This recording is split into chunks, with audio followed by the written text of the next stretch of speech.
everyone, welcome to the Caribbean plant-based foodie. I am Cam Campbell, and today we're going to make some beet salad with some vegan feta cheese and grape and dill dressing.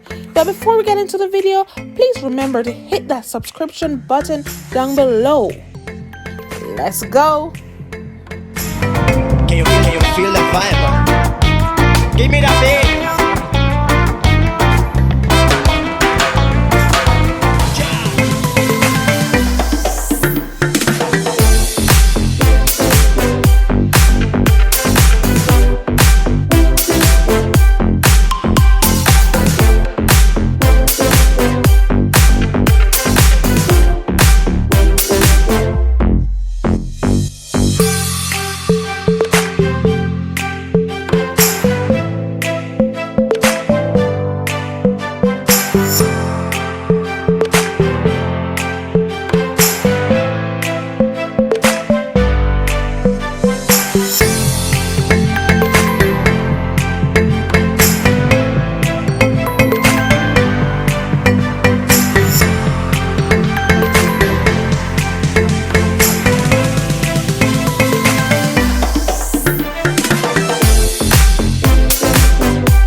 There you have it, an amazing anytime salad.